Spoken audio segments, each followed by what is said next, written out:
difficult to see without a glare, but the fuel gauge, normally it's way over past full. It's almost totally horizontal to the right when the tank is full, and it stays that way until you get down to what I think would be about 1/8 of a tank, and then the needle starts moving as you're driving, and then the time you fill it up is, if I usually fill it up when it's doing what it's doing now. Okay, this is going to be an example. I have intentionally run it out of fuel to show you how to purge the whole system from an empty diesel fuel tank. At the moment I don't have any in the veggie oil tank, so what I'm going to do is show you how to purge the whole system from the start. But if I flip the pump on, you can see the gauge drops all the way to E and stays there. You know you're out of fuel if that gauge stops moving. And then also you look and see, you can hear the pump going, but the vacuum gauge is reading nothing, and it's trying to bounce a little bit, so it's sucking a little bit of fuel but mostly air. So that tells me that I'm completely out of fuel in the diesel tank. My switch over here is flipped back toward me, which is tells me that it's on diesel fuel. So, and that's the little goat that covers the really bright blue gauge. It keeps me from getting blinded at night. But okay, here's how we purge it.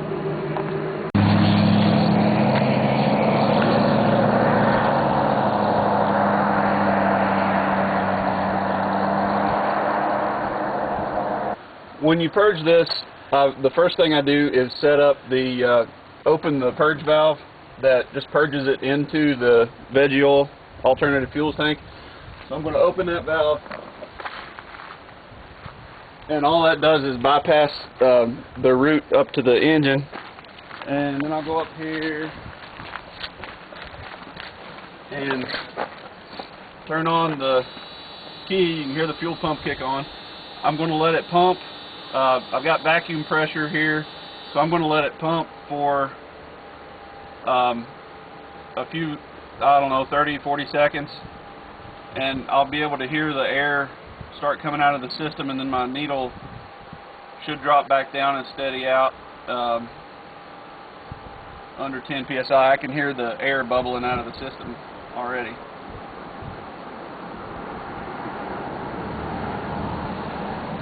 So that's probably good for that. I'm going to leave the pump running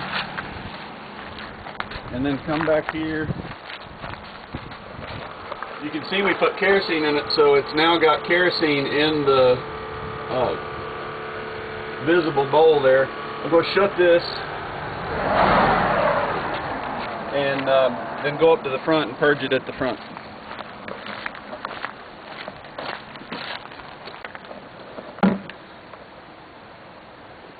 This is my purge system up front. This bolt just keeps trash from getting in the into my purge hose.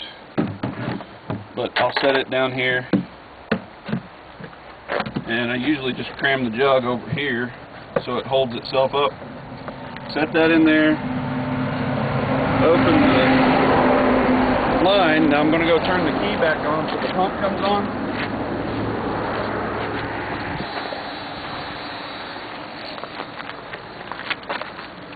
And let that pump, if I hold this up here, I can see air coming out.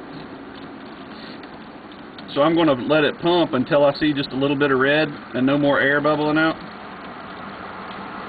Okay, the air's starting to go away there. And there's a little bit of red with the kerosene. So I'm going to let it pump just a second because I'm still seeing some air bubbles, which diesels really don't like.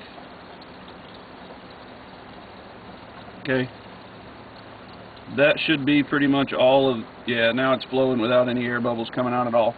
So I'm going to shut that back off and put my bolt back in here.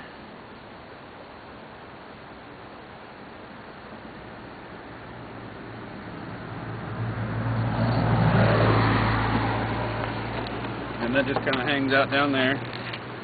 Cap off my fuel so I don't run any out on the ground here. Now my pump's still running. And hold my glow plugs. I've been off for a few minutes. Kind of chilly today.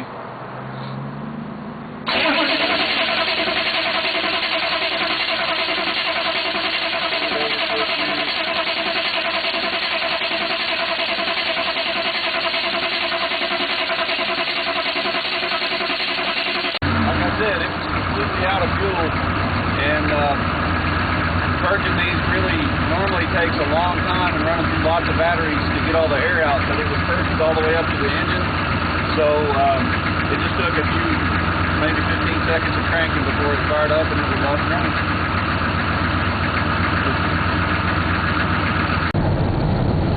After putting just 5 gallons in, I don't know if you can see with the gauge, I'm driving down the road here, and the gauge already shows way over past full, and if I hit a decent bump or hit my brakes or something, right there you can see maybe the gauge will bounce just a little bit. So it starts to bounce with about 5 gallons in the tank.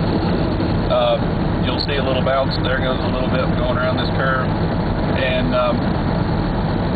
so again, once it starts bouncing all the way across over to E, you're down to between 2 and 3 gallons, and when it gets to E and stays at E, you are basically out of fuel. You got a gallon left or so once it stops at E, so you better be getting some fuel.